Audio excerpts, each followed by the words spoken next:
অক্ষয় কুমারকে নিয়ে সত্যিই কিছু বলার নেই। আমার মনে হয় ফির হেরা ফেরি সে রাজুর ক্যারেক্টারটা পয়সাই পয়সা হোগা এই ব্যাপারটা না পুরোপুরি সিরিয়াস, সে নিজের তার লাইফের উপর বেস করেই বানানো।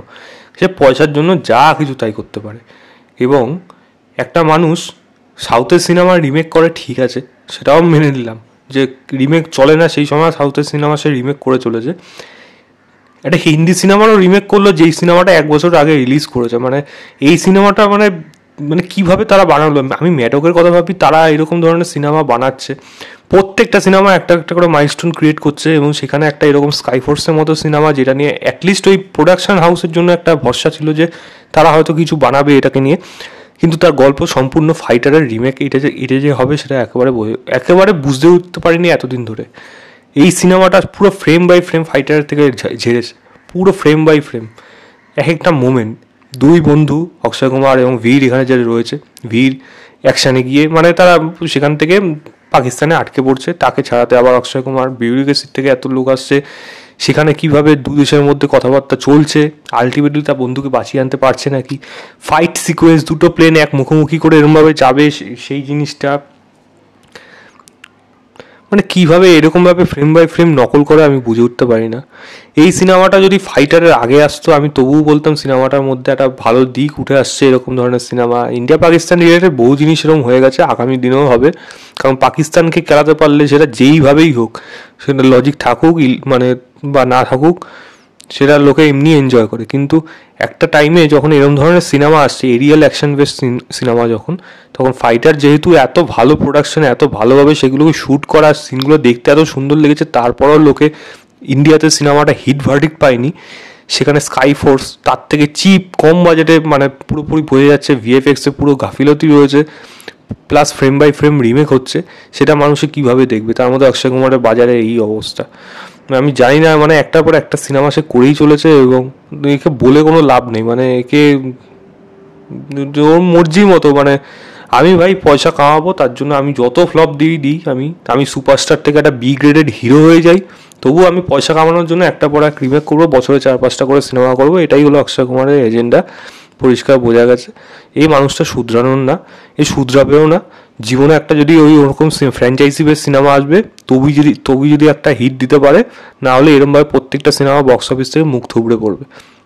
এই সিনেমাটা সত্যি যদি বক্স অফিসে খারাপ রেজাল্ট করে, আমার সত্যি খারাপ লাগবে।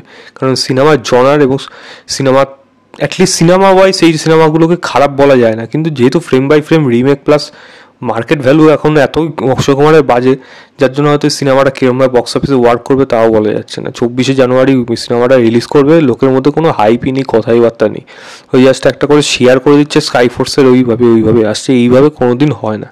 আমি জানি না কীভাবে বুঝবে, আমি অ্যাটলিস্ট খারাপ লাগে। অক্ষয় কুমারকে যতই মানে আমার ফেভারিট হিরো না হলেও অক্ষয় কুমারকে আমি সিনেমা মানে যখন স্ক্রিনে থাকে আমার ভালো লাগে দেখতে, কমেডি রোলে তো বিশেষ করে, মানে তার মতো কমেডি সেন্স কারোর আছে কি না এখন অব্দি ডাউট আছে। কিন্তু অ্যাকশন সিনেও কিন্তু অক্ষয় কুমার একসময় খিলাড়ি ছিল, সে এই সঙ্গে করেছিল, এবং সেই এখন তাকে দিয়ে যখন অ্যাকশন করানো হয় এখন সেগুলো হাসি পায়। মানে সম্রাট পৃথ্বীরাজ যখন দেখেছিলেন ওটা দেখে মনে হচ্ছিল বালা মানে মারছে, মুখে বোধহয় খিল্লি করছে, ওইগুলো মানে ও মিমিক্রি করছে, ভেঙাচ্ছে, এইভাবে বোধহয় অ্যাকশন করে। এখন অক্ষয় কুমারের ফেস এরকমই অবস্থায় গেছে, মানে অ্যাকশন সিনেও দেখতেও তাকে ভালো লাগে না, এরকম জায়গায় গেছে।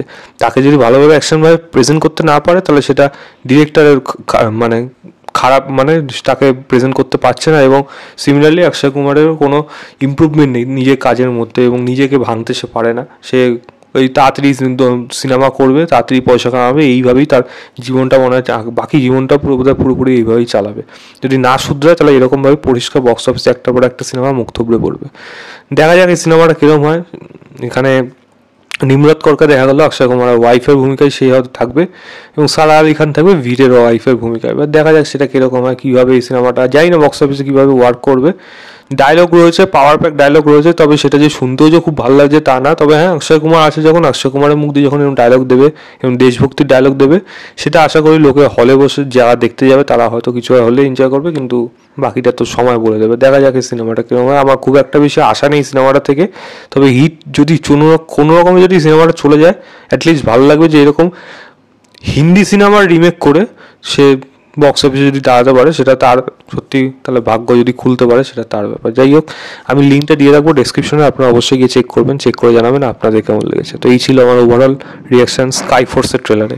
ভিডিওটা ভালো লাগলে লাইক শেয়ার, চ্যানেলটাকে অবশ্যই সাবস্ক্রাইব করে দেবেন। বাই।